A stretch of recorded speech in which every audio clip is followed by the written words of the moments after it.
Assalamualaikum warahmatullahi wabarakatuh dan selamat malam Bapak dan Ibu dosen penguji. Terima kasih atas kesempatan yang diberikan kepada saya.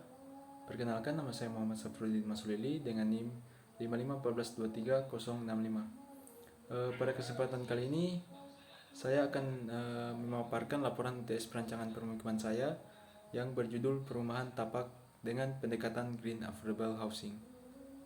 Fokus utama dari proyek ini adalah bagaimana kita bisa menghadirkan hunian yang tidak hanya terjangkau bagi masyarakat, tetapi juga memiliki kualitas lingkungan yang berkelanjutan melalui pendekatan arsitektur hijau. Lalu pada landasan hukum dan strategi, pada slide ini meliputi peraturan kebijakan dan strategis. Sebelum masuk ke teknis perancangan, kita perlu melihat landasan hukum yang mendasarinya. Perancangan ini berpijak pada Undang-Undang Nomor 1 Tahun 2011 tentang perumahan dan kawasan permukiman yang menekankan penyediaan rumah layak huni. Selain itu, terdapat Peraturan Pemerintah Nomor 14 Tahun 2016 yang mengatur mekanisme penyelenggaraan pembangunan perumahan secara terpadu. Strategi yang saya ambil adalah mengimplementasikan program rumah subsidi bagi MBR atau masyarakat berpenghasilan rendah. Poin penting di sini adalah penataan pemukiman harus tetap selaras dengan rencana tata ruang wilayah atau RT/RW serta mengedepankan prinsip ramah lingkungan agar pemukiman ini dapat bertahan untuk jangka panjang. Selanjutnya, pada kriteria pemilihan lokasi tapak yang terlihat pada gambar,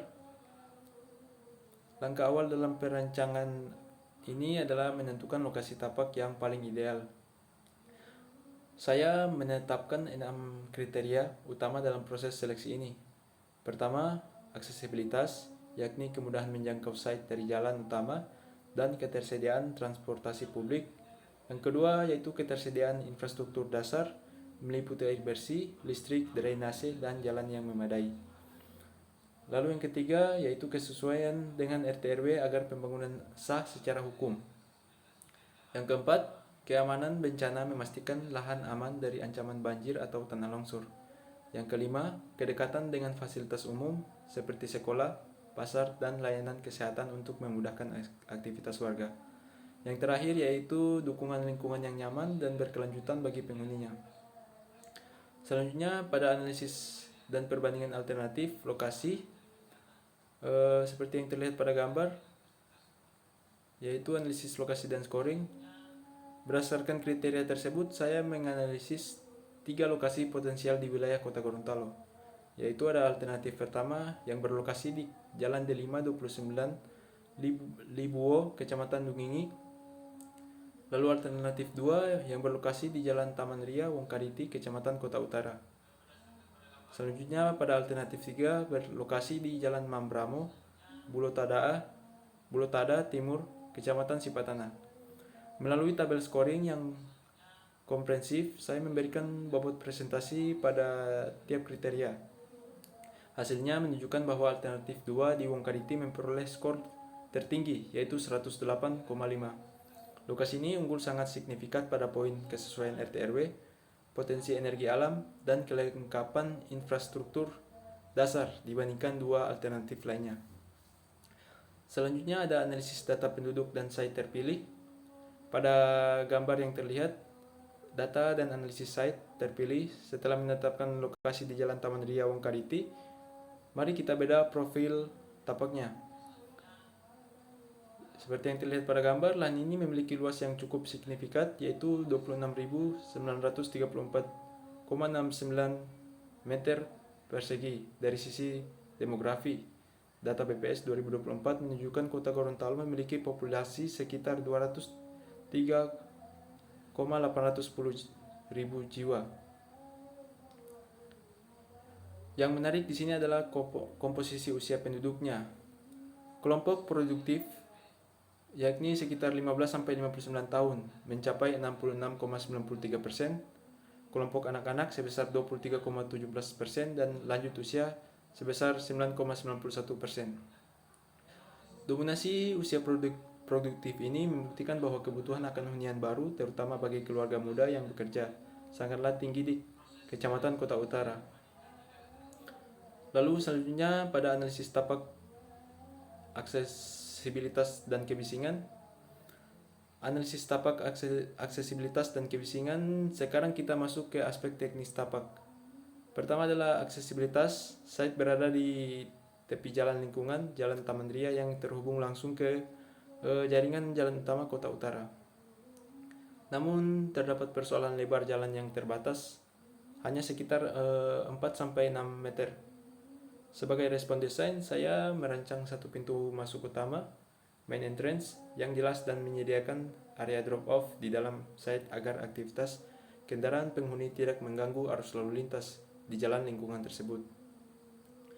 Lalu terkait kebisingan, tingkat bising tertinggi berasal dari aktivitas kendaraan di sisi jalan. Respon saya yaitu adalah menempatkan zonasi publik di bagian depan tapak sebagai area penerima, area private atau hunian diletakkan lebih jauh di dalam lahan dan dilindungi oleh buffer vegetasi berupa pohon peneduh yang berfungsi sebagai peredam suara alami. Lalu pada analisis tapak infrastruktur iklim dan view, analisis tapak infrastruktur iklim dan view selanjutnya adalah aspek infrastruktur dan iklim. Meskipun jaringan listrik dan air sudah tersedia, kapasitas drainase lingkungan cenderung terbatas dan beresiko menimbulkan genangan saat curah hujan tinggi. Solusi greenhousing yang saya terapkan adalah menyediakan sistem drainase internal yang terintegrasi dengan biopori dan sumur resapan. Ini bertujuan agar air hujan dapat segera meresap kembali ke dalam tanah tanpa membebani saluran kota. Untuk aspek iklim dan view, lahan yang terbuka memberikan potensi penghawaan alami maksimal. Respon desain yang saya ambil adalah mengatur orientasi bangunan menghadap utara atau selatan guna meminimalkan paparan panas matahari sore, menggunakan secondary skin dan overstack lebar untuk melindungi dinding dari panas langsung, menerapkan sistem ventilasi silang, cross ventilation, di setiap unit rumah agar suhu ruangan tetap sejuk secara alami, yang pada akhirnya akan menghemat biaya energi penghuni. Lalu lanjut pada kesimpulan yang saya ambil, yaitu ada pada hasil akhirnya, yakni tapak di Jalan Taman Ria Wongkaditi dipilih karena keunggulan dalam aksesibilitas, infrastruktur, dan kedekatan dengan fasilitas umum. Yang bertujuan yaitu lokasi ini mendukung penuh konsep green affordable housing guna menciptakan kawasan perumahan yang layak huni, terjangkau, nyaman, dan berkelanjutan bagi masyarakat. Kita masuk pada kesimpulan akhir.